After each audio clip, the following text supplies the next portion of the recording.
તોફાન તેજ ગતિએ આગળ વધી રહ્યું છે અને રસ્તામાં જ્યાં પહોંચે ત્યાં તબાહી મચાવીને આગળ વધે છે. જમ્મુ કાશ્મીર હિમાચલમાં તો હજી પૂરતી હિમવર્ષા થઈ નથી, ત્યાં અમેરિકા કેનેડામાં હિમ પ્રકોપ જોવા મળી રહ્યો છે. શહેરોમાં બરફવર્ષાના કારણે જનજીવન થંભી ગયું છે.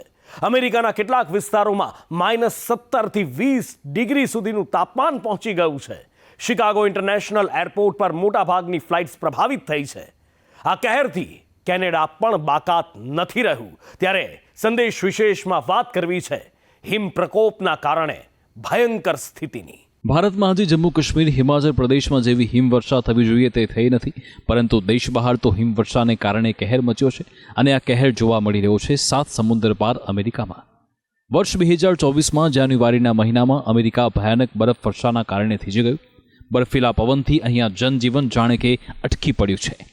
નજર ફેરવો ત્યાં માત્ર રૂ જેવો બરફ જોવા મળી રહ્યો છે, જાણે આખા શહેરે બરફની ચાદર ઓઢી છે. મકાનની છતમાંથી બરફ પડવાના આ દ્રશ્યો જ બતાવે છે કે અમેરિકામાં કેવી સ્થિતિ હિમવર્ષાના કારણે સર્જાય છે. પાર્ક વાહનો બરફમાં ઢંકાઈ ગયા છે. બરફના કારણે ટ્રાફિક સિગ્નલ પરની લાઇટ વાહન ચાલકો જોઈ શકતા નથી.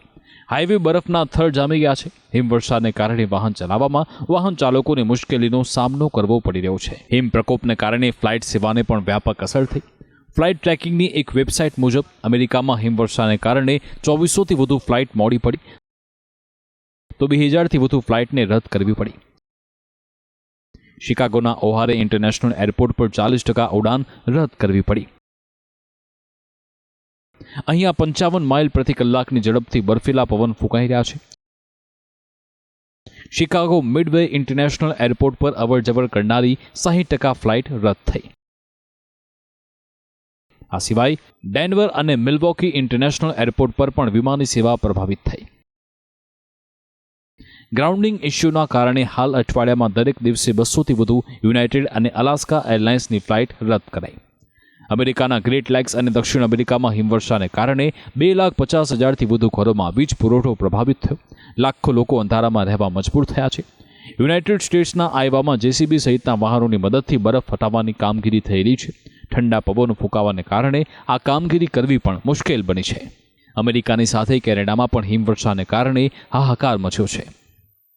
કેનેડાના ઓન્ટેરિયો સ્ટેટમાં હિમ પ્રકોપ છે. બર્ફીલા પવનની ગતિ જુઓ અને વિચાર કરો ત્યાં વસતા લોકોની શું હાલત થઈ હશે. અમેરિકામાં -15 થી -17 ડિગ્રી સુધી, તો કેનેડામાં -15 થી -20 ડિગ્રી સુધી ઠંડીનો પારો પહોંચ્યો છે. ભારતમાં જમ્મુ કાશ્મીર અને હિમાચલ પ્રદેશમાં હિમવર્ષાએ વિરામ લીધો હતો, પરંતુ હવે કાશ્મીરમાં ફરી એકવાર હિમવર્ષાએ દસ્તક દીધી છે. બાંદીપુરમાં હિમવર્ષા છે. નજર ફેરવો ત્યાં બરફ જ છે. ઘરોની છત પર બરફની ચાદર છવાયેલી છે. ફરી એકવાર ધરતીનું સ્વર્ગ ખીલી ઉઠ્યું છે. બ્યુરો રિપોર્ટ, સંદેશ ન્યૂઝ.